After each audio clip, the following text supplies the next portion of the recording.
Ole che be fe pole ei mi phone ka siam sak ni view wa FB password thalo mi ang chi te email thalo ngan tamang thanga kan so ta ka sha tolo tin tam thina ni mo ei ke ni tan phone number lo nu lo di phe jam boi thlak thina ka tiang kha boi mi lo in ati thang kan chil thadon ni ta hen o nun deuh khanon ni la tiam lo to mi lo nya tuna tum ra mang do tang o Chrome thì ngắn đuổi tao này Chrome này lô tang á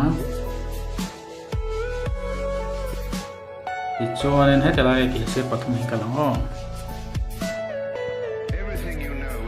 cho nên setting là lô tao là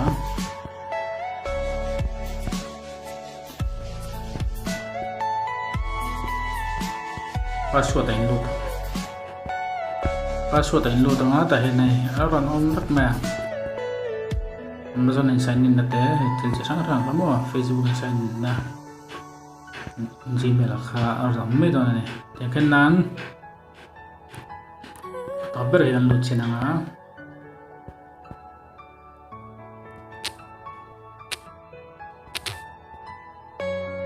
password anh lụt sẽ lụt ta tên anh chơi tổ ta này biết cái mấy ngàn lụt tao á nên password tao rộng mấy đó nữa các anh chị tạm cho nên mấy thà bung khát nan phốt rồi sẽ bung hình na next sẽ rất là hát sẽ này tan Facebook WhatsApp Instagram YouTube bao giờ thế thì nó nhìn bụi đồng bọn nha cái trong khăn này